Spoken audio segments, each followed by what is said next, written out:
اعوذ باللہ من الشیطان الرجیم، بسم اللہ الرحمن الرحیم۔ بہت خوب کے ناظرین، السلام علیکم ورحمۃ اللہ وبرکاتہ۔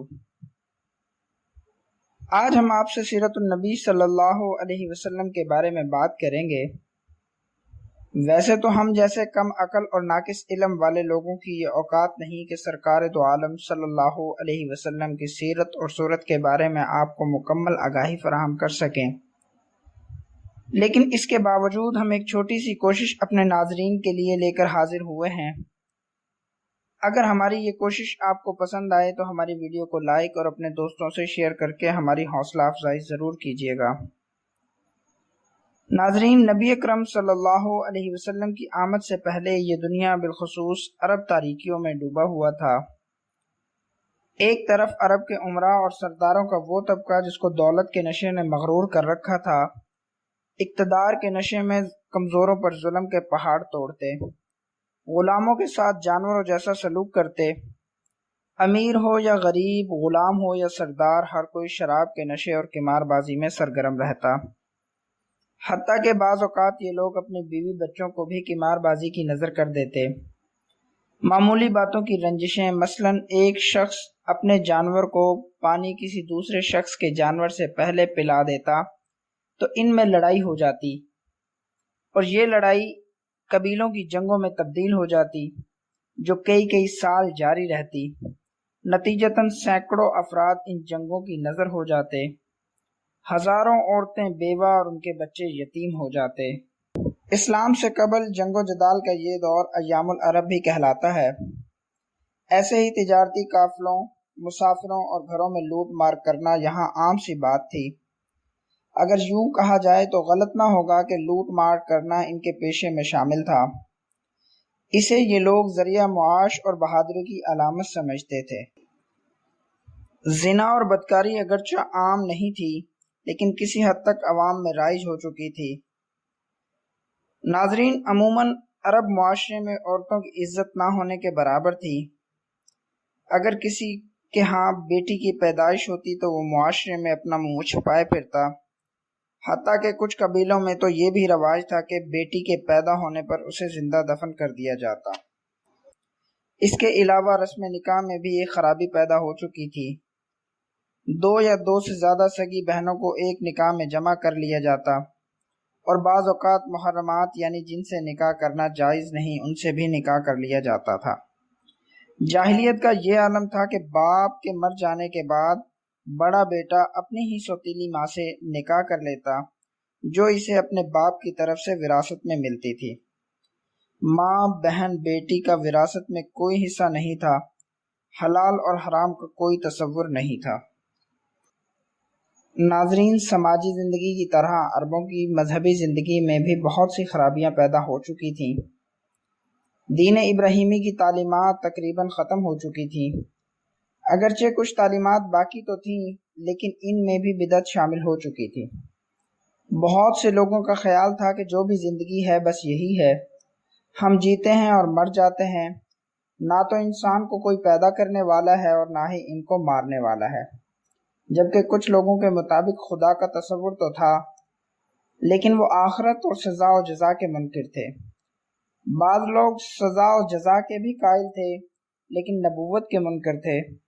ان کے لیے یہ بڑے ہی تعجب کی بات تھی کہ ایک انسان نبی کیسے ہو سکتا ہے۔ عموماً عرب میں بت پرستی کا راج تھا۔ کچھ لوگ آفتاب جبکہ کچھ مہتاب کو اپنا خدا مانتے تھے۔ چاند، سورج کے علاوہ مختلف سیاروں اور ستاروں کی بھی پرستش کی جاتی تھی۔ یوں تو عرب میں بہت سارے بت تھے جن کی پرستش کی جاتی تھی۔ کچھ قابل ذکر ہیں۔ مکہ کے قبیلے قریش اور بنو کنانہ عزا نامی بت کی عبادت کرتے، جبکہ مدینہ منورہ کے مشہور قبیلے اوس اور خزرج منات نامی بت کو اپنا خدا مانتے تھے۔ الغرض مختلف قبائل کے مختلف بت تھے جن کی یہ لوگ عبادت کرتے تھے۔ جو لوگ بت پرستی کیا کرتے تھے وہ ان کو خدا کے انتہائی قریب سمجھتے تھے، اسی لیے ان بتوں کو خوش کرنے کے لیے ان پر چڑھاوے بھی چڑھائے جاتے۔ ان تمام بتوں میں سب سے بڑا بت حبل نامی تھا، جسے نعوذ باللہ کعبہ کی چھت پر نصب کیا گیا تھا۔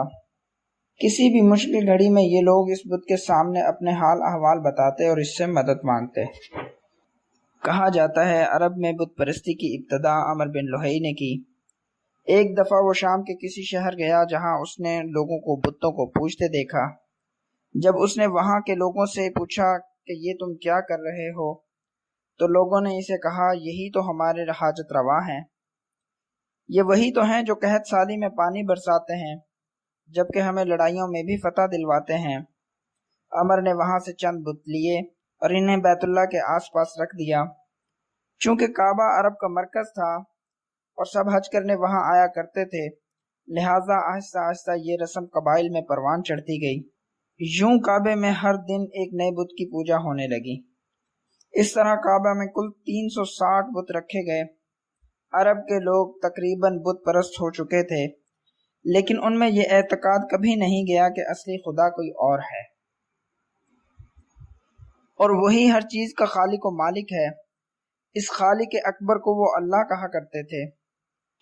چنانچہ عرب میں کہیں کہیں صاحب بصیرت لوگ بھی موجود تھے جو دین ابراہیمی کے سچے پیروکار تھے، جن کی عقل اس بات کو تسلیم کرتی تھی کہ عقل سمجھ رکھنے والا شخص ایک جامد اور بے جان کے آگے کیسے سر جھکا سکتا ہے، لہٰذا وہ کھلے عام بت پرستی کا انکار کرتے۔ ان حضرات میں 4 کے نام سر فہرست ہیں۔ ورقہ بن نوفل جو کہ حضرت خدیجہ رضی اللہ تعالی عنہ کے چچا زاد تھے، عبداللہ بن جحش، زید بن عمر، عثمان بن الحویرث۔ ورقہ بن نوفل نے سچائی کی تلاش میں عیسائی مذہب قبول کر لیا تھا اور مابقی نے اپنے آپ کو حضرت ابراہیم علیہ السلام کا پیروکار قرار دیا۔ ان چاروں کا تعلق حضور اکرم صلی اللہ علیہ وسلم کے ظہور سے چند برس پہلے سے ہے۔ نہ صرف عرب میں بلکہ اس دنیا میں اللہ کا نام لیوا کوئی نہیں تھا۔ الغرض اللہ کی اس زمین پر بس ظالموں کی حکومت تھی۔ یہ وہ حالات تھے جن میں نبی اکرم صلی اللہ علیہ وسلم کو نہ صرف عرب کے لیے بلکہ پوری دنیا کے لیے اللہ کی طرف سے رحمت للعالمین بنا کر بھیجا گیا۔